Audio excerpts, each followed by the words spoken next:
Hey guys, Saf here with another Raid Shadow Legends video. Today we're going to be doing a breakdown of patch 4.8 that came out yesterday. This is quite a small patch, so we're going to look at the official notes, and then as always we're going to go and look at the data mined information to see if there are any unreleased or unnoted changes.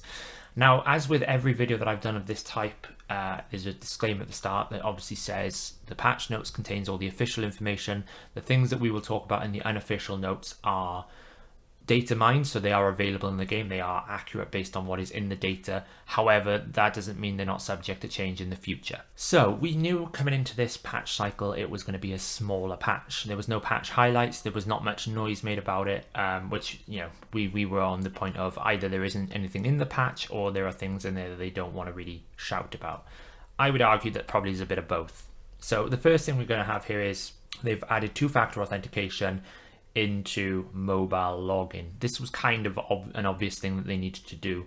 They added it to Plarium play. Clearly there were still issues with people getting hacked, and it made no sense that you had two-factor authentication to log into the computer, but a mobile game then didn't have two-factor authentication. So I think this is a great change. Not much really else to say other than turn it on if you haven't already, because it is very, very good. So the main thing in this patch is XP barrels and feasts.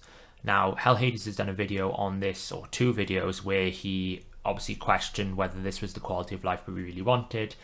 And then I believe there's been some internal clarification about this not being the quality of life changes. For those who would want my opinion, this change and these items really add no value to the game other than encouraging tournament sniping or encouraging people to spend more money. That's not what we really needed in terms of like quality of life changes. And I think there's 2 points to add here. The reason why they're prioritizing this over quality of life is I feel like quality of life is going to become more of the dupe system issue, where we're going to have and hear about quality of life changes for a lot longer than it actually takes to implement.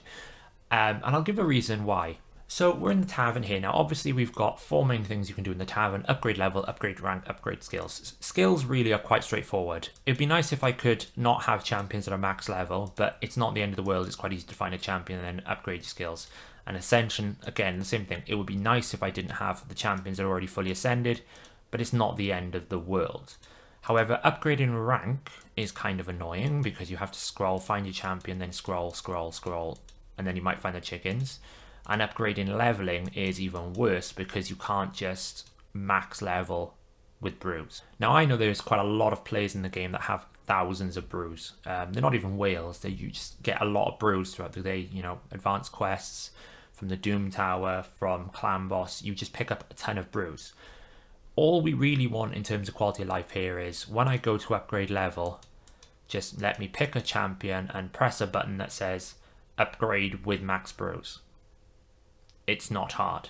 Same thing with rank. If I pick a champion, use 4 chickens, or whatever system you want to put, you know, highlight it. These are the quality of life changes that players want. Now, the reason why I think this will be pushed back as much as they possibly can, I was doing the champion training tournament trying to get a level 50 up to level 60, so I had to make 5 food. It took me about an hour of tavern brewing to basically do this. Now, if I had these quick systems, that would probably take me a lot less, maybe 20 minutes to do it, because I could just pick a champion max brew, continuously. But what they actually want is they want people playing the game. We know that an internal metric that they have is game time. So by improving quality of life, they're meaning you're not spending as much time in the game, which means that you're less likely to buy, which means you're less likely to generate revenue for them. And this is the same thing that we saw with dupe system, in the sense that they don't want to find a solution necessarily unless they really have to, because in the end of the day, you're still going to pull shards. But if you had a system where you didn't need to pull shards, then that loses revenue.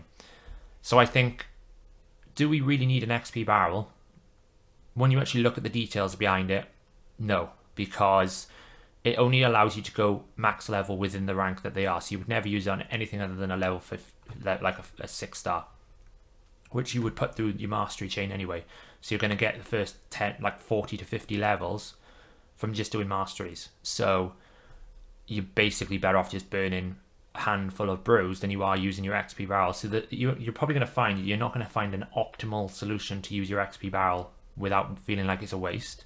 And then when it comes to feasts, well, it will take you to max 6, but you still need to level them up. So the only champions that really works for that you get a lot of benefit out to some extent is epics. and rares, because you need to still level the legendary to 50 before you can use a feast, so you still have to burn a ton of energy. It's basically almost like, here, instead of having 5-star chickens, now we'll sell you a feast object, and they'll probably overprice the feast and the barrels, because they, like they do with a lot of things, they'll overvalue them to what players actually think that they're worth. So that's just my two bits. I think realistically, this is why potentially we didn't have highlights, because I think people would have reacted negatively like they have to some extent.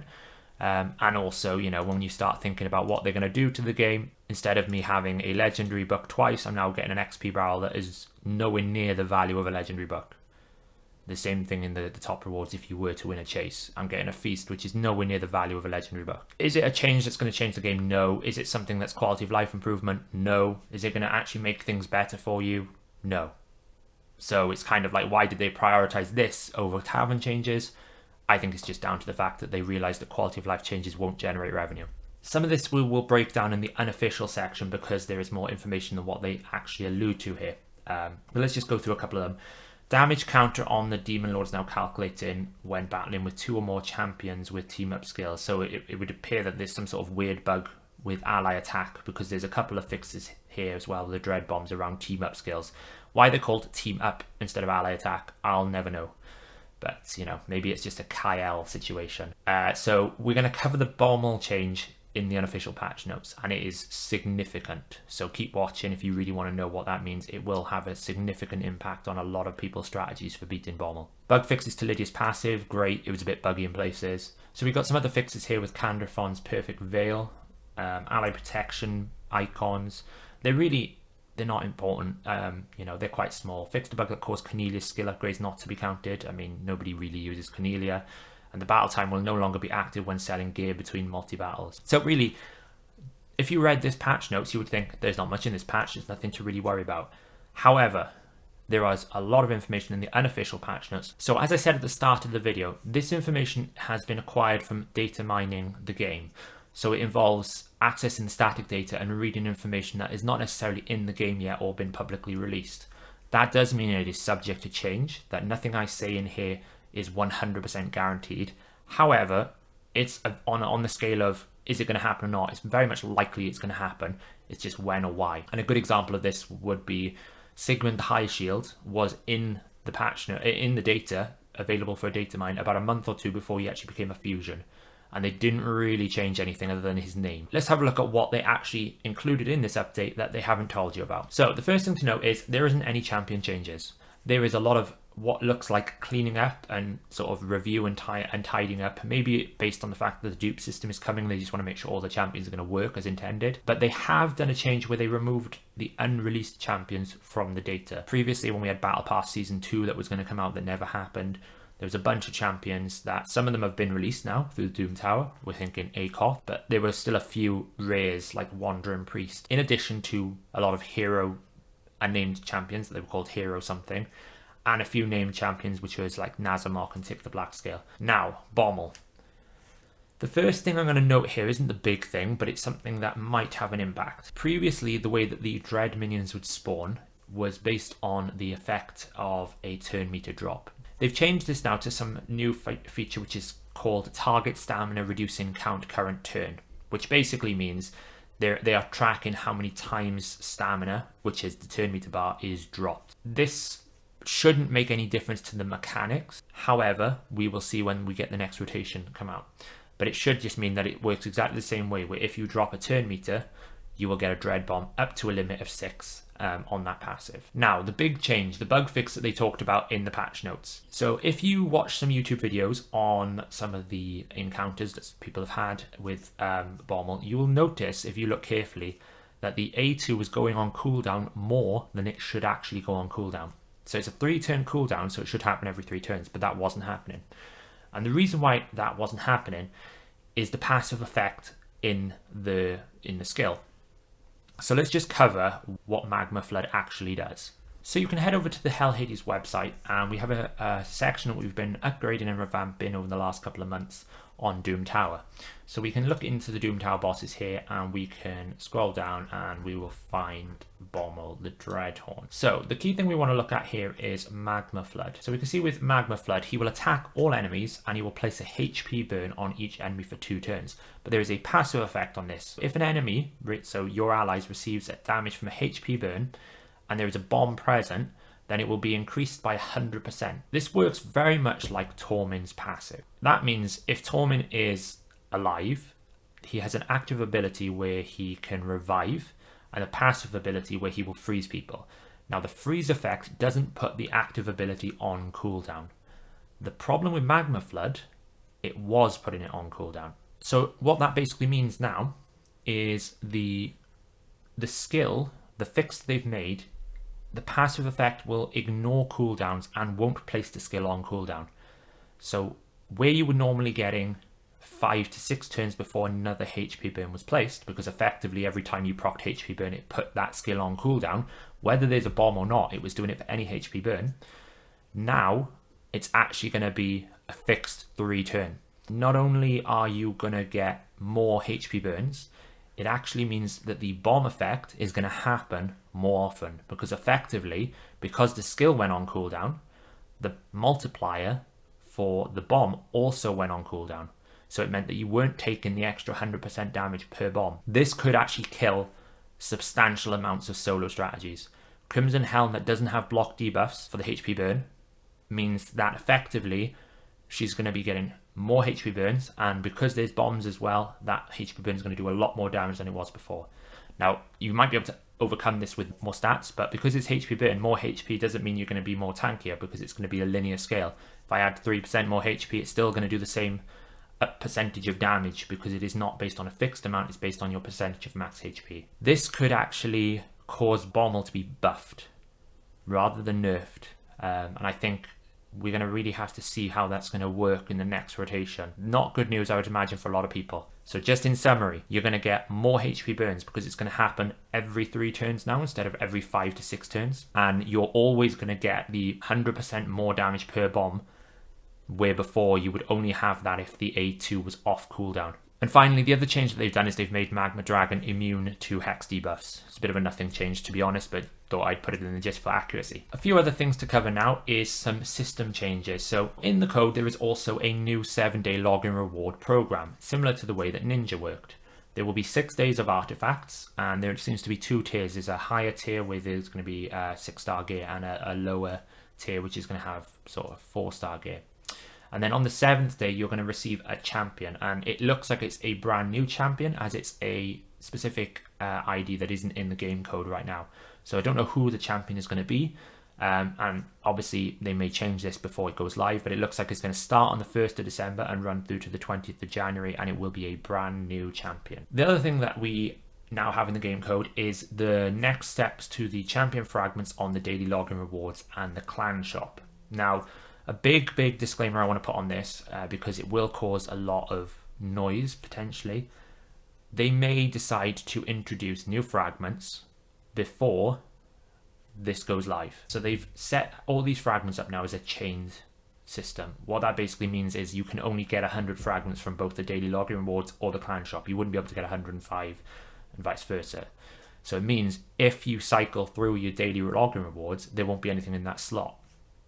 So what they have done, and I think this is going to cause a lot of upset for players, they've replaced the fragment with a placeholder of 100 gems in the daily login rewards.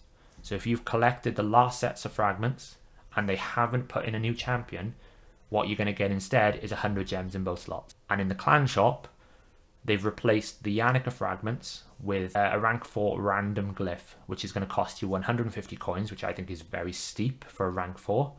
And you can only have 3 per week. So basically they're replacing something that could be valuable with something I believe not worth this time spending.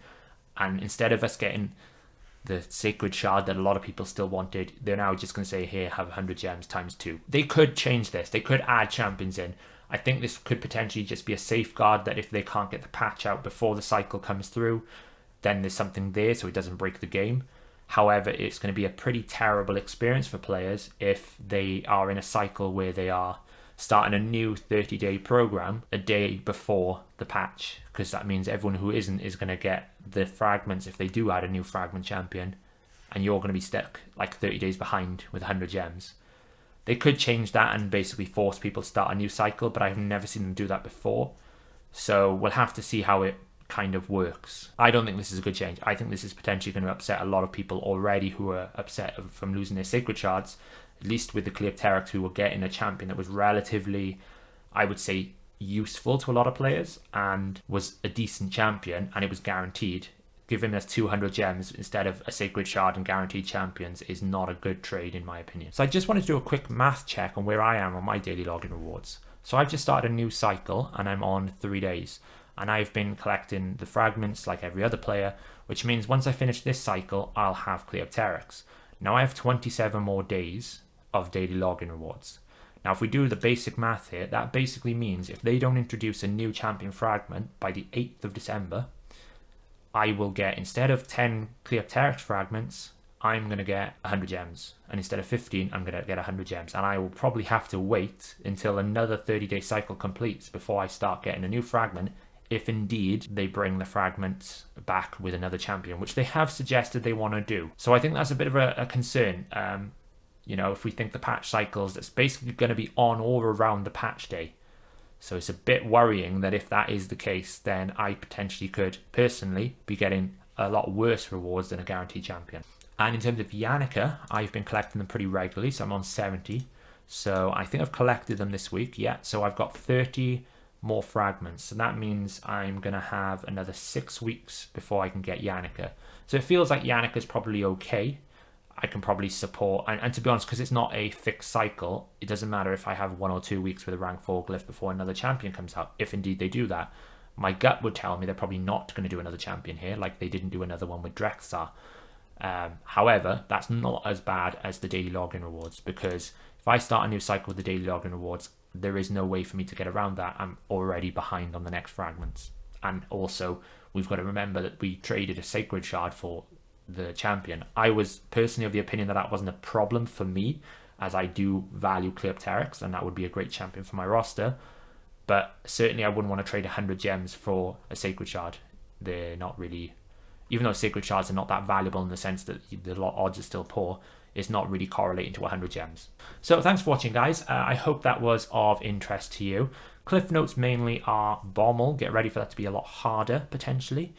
Let's hope that they patch a new login reward champion before you reach your cycle, and yeah, let's hope that champion that they released in the 7-day is as good as Ninja was. Please give this video a like and subscribe to our channel if you've really enjoyed this content. It really helps us to continuously put out information like this to you on a regular basis. And if you have any questions, please leave them in the comments below, and I'll catch you in next week's video.